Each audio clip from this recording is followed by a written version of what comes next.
alerts are automatically activated to warn of the impending hazard. Tests are normally conducted by the National Weather Service every Wednesday and Saturday between 10 a.m. and 12 noon.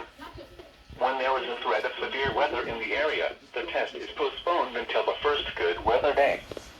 Reception of this broadcast and the alarm tone will vary from place to place. This variability, normally more noticeable at greater distances from the transmitter, will occur even though you are using a good quality receiver in perfect working order.